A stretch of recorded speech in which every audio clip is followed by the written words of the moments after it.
Erica L. Ayala with CBSSports.com. Angel, this question will be for you if you are willing to share what was going through your mind as you heard your two teammates right here on the dais just taking the opportunity to really stand up for you and what your journey has been like that we don't get to see.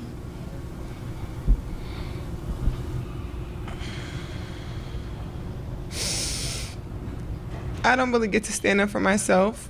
I mean, I have great teammates. I have a great support system. I got my hometown. I got my family that stands up for me.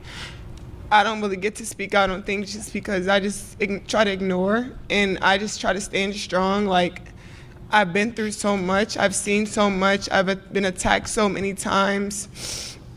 Death threats. I've been sexualized. I've been threatened. I've been so many things, and I've stood strong every single time. And I just try to stand strong for my teammates because I don't want them to see me down and like not be there for them. So I just want them to always just know, like, I'm still a human. Like, all this has happened since I won the national championship, and I said the other day I haven't had peace since then. Hello, family, and welcome back to another episode of Journey to Harmony. I'm your host, Richard Harmon. Today I want to come to you and talk to you about the Angel Reese drama that's currently brewing. So this all started last year in the national championship game when Angel Reese, the forward center for the LSU Women's Tigers, went against Caitlin Clark, and the LSU Tigers end up winning the game. Caitlin Clark has had a moment in time the last few years that she has garnered fans and brought people into the game that were previously not interested. Many people have seen her, and it's kind of it's a dynamic between white and black type of issue. Many people are on the side of Angel Reese because she's black. Many people who are white on the side of Caitlin Clark because she's white. But last year there was a lot of chatting, a lot of talking, a lot of taunting as the LSU Tigers won the game. And Angel Reese kind of spent the summer, going everywhere. She was all over social media, enjoying herself as she should, you know what I mean? But the main issue that's going on right now is that people are saying that when she wins, she's flamboyant about it. When she loses, she's crying. So as we see there in the opening interview that she had after the loss to Caitlin Clark this year, she was basically playing the victim, saying that, it's not my fault, people are calling death threats and different things like that. And as we see with people like Draymond Green, as we see with people in the NFL, the internet is a two-way street, So while you're doing well, people are going to cheer you on, but when things go bad, people are going to want to put you down as well. And part of being a personality on the online is that knowing that you're going to get praise at times, you're also going to get some comments that are not always savory. And that's kind of what she's facing right now. So one of the people who had a particular comment was Emmanuel Acho, someone who I consider to be very intelligent, and he may kind of, sway here and there as a time period. But he had a take that has kind of gone viral. And there's nothing really wrong for the most part about his take. He had other people on the panel who also agree with him, but his take went viral. I'm going to go ahead and play this video. We'll watch a little bit of this, come back and talk about it. Your first time joining, please hit that like button. Consider subscribing to the channel. And here we go. This ain't gonna go Caitlin Clark's way. Kudos to her, but here is the conversation, America. I can't wait. That I will preemptively, not apologize for. Pop it off, Acho. But I will preemptively let you all know to turn your volumes up, get comfortable in your seats, because we're about to go there. I felt some type of way about that. I felt some type of way. And here's what I am about to do. I'm about to give a gender-neutral, racially indifferent take. Now, if you want to say, well, Acho, cater your take based upon gender, Acho, cater your take based upon race, I will understand that. But I'm about to give a gender-neutral, racially indifferent take. Angel Reese, you can't beat a big bad wolf, but then kind of cry like Courage the Cowardly Dog. Because if you want to act grown, which she has, if you want to get paid like you grown, which you are, if you want to talk to grown folks like you grown, which you did, post-game, when you told a coach for an opposing team, watch your mouth. If you want to tell people, get your money up, then post-game, when you take a L, you just got to take it on the chin. Nobody mourns when the villain catches a L.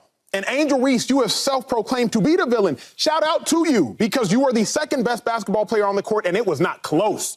Outside of Caitlin Clark, it was you. 17 and 20, dog. Showed up, biggest game, second biggest game of your career. Absolute dog. But you can't, under any circumstance, go to the podium and now try to ask for individuals to give you sympathy. No one has sympathy for the villain. You painted the bullseye on your back. Why are you surprised when people shoot at you?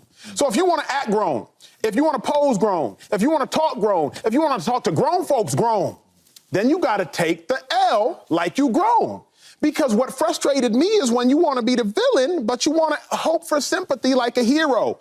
No villains in any sports get that kind of sympathy. Whether it was Richard Sherman in his prime, whether it was Baker Mayfield in college, whether it was Steve Smith, whether it was Aqib Talib, whether it's Draymond Green, if you want to be the villain, you're going to have to take it like a villain. So the only thing I didn't like, because Angel Reese's performance, it was phenomenal. But post-game, when you go to the podium and now you want sympathy, where was sympathy for all of those who you exposed your villainness towards? I don't know. That's where I was at, Shay. No. All right, family. So there it is. You have it. A pretty mild take overall. Like if this was something that was said to LeBron James, something that was said to Kobe, most people, this wouldn't be a story whatsoever. But because, it kind of is the identity politics and things of that nature, many people are feeling that it's because that she's a woman, that people are kind of coming to her defense and people are jumping out. So there were a lot of different broadcasters who came out and really went after Emmanuel Acho for his comment, saying that he was uneducated in his take and things of that nature, and many things that you can say about Emmanuel Acho.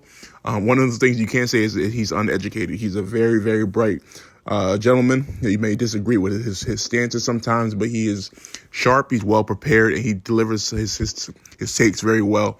So this is something that's going to be continued to be discussed as people are going to be watching moving forward. Caitlin Clark has brought a spotlight overall to the sport. She does a bit of taunting herself, like the hand in the face thing that you saw Angel Reese doing was something that Caitlin Clark originally had done.